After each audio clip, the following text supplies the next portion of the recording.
Uni Eropa tampak ingin menyaingi sekaligus menekan pengaruh China di kancah global melalui program Global Gateway yang akan menyaingi Belt Road Initiative. Sekilas, mirip dengan Belt Road Initiative, Global Gateway merupakan inisiatif Uni Eropa untuk menawarkan kerjasama investasi dan hubungan politik yang lebih kuat dengan negara-negara mitra. Dengan perkembangan geopolitik terkini yang kian memanas, ambisi Belt Road Initiative oleh China itu berusaha diredam dan bahkan disaingi oleh Uni Eropa. Inilah Fokus, berlomba ciptakan jalur sutra modern.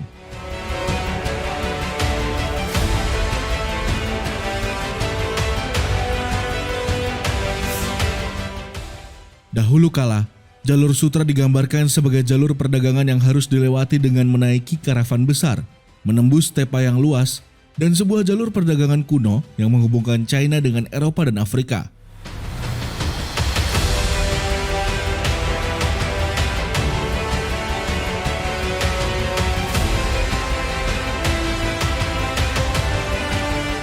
Inspirasi jalur sutra seakan digunakan Presiden China Xi Jinping melalui inisiatif Belt and Road yang bertujuan menghidupkan kembali dan memperluas rute-rute tersebut.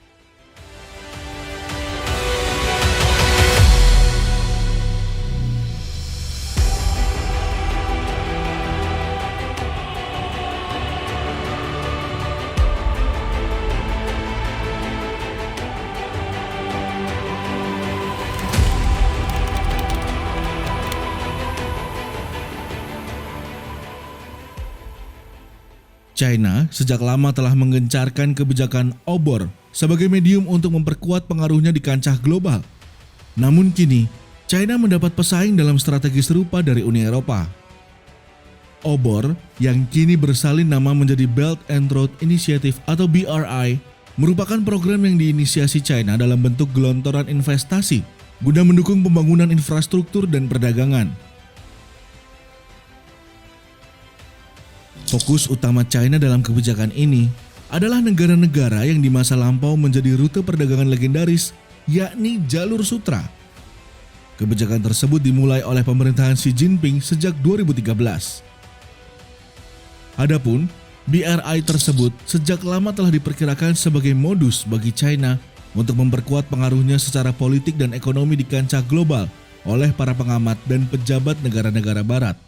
Total, 70 negara telah menjadi sasaran dari mega proyek ambisius negeri tirai bambu itu. Dikutip dari Bloomberg, Senin 15 Mei 2023, Uni Eropa menawarkan konsep kerjasama tersebut kepada 20 negara. Dalam hal ini, negara dari kawasan Indo-Pasifik menjadi fokus utamanya. Terbaru, rencana tersebut digaungkan dalam pertemuan antar menteri luar negeri dari negara anggota Uni Eropa dan kawasan Indo-Pasifik pada Sabtu 13 Mei 2023 lalu.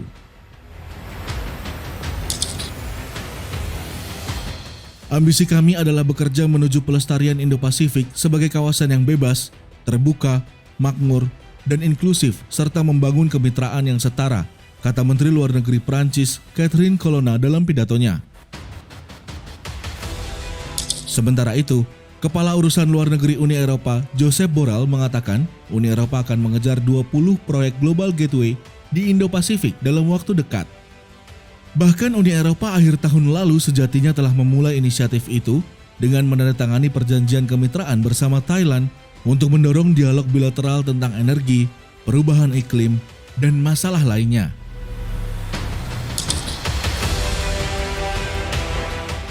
Proyek Global Gateway mulai dari investasi di tenaga air, pembangkit energi surya hingga infrastruktur transportasi, kereta api, pelabuhan, dan bandara, ujar Kepala Urusan Luar Negeri Uni Eropa Josep Borrell.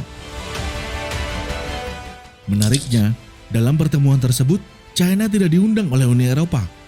Bahkan dalam beberapa pernyataan, pejabat Uni Eropa menunjukkan sindirannya terhadap program obor dan pemerintah China.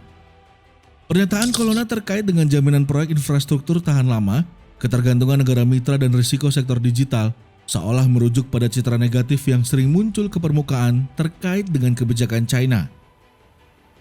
Adapun, Uni Eropa sendiri tampak ingin mengurangi exposure yang selama ini terjalin dengan China.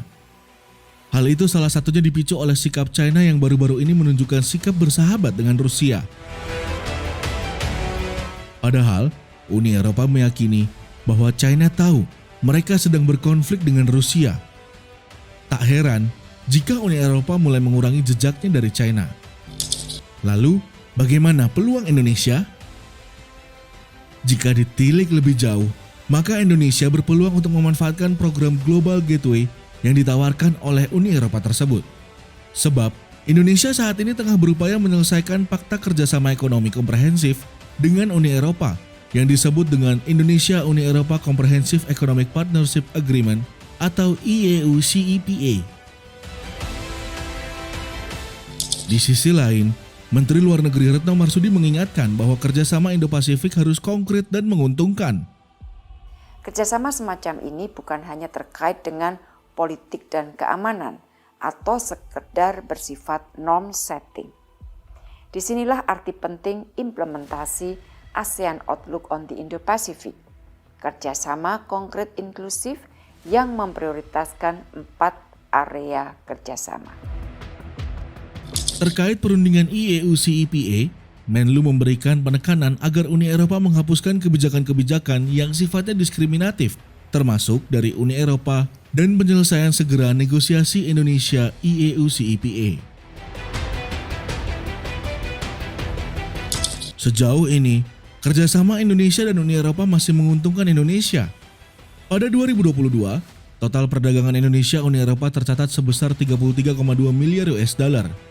Pada periode tersebut, ekspor Indonesia ke Uni Eropa tercatat sebesar 21,5 miliar US dollar, sedangkan impor Indonesia dari Uni Eropa sebesar 11,7 miliar US dollar. Kita lihat, Indonesia bakal memanfaatkan Global Gateway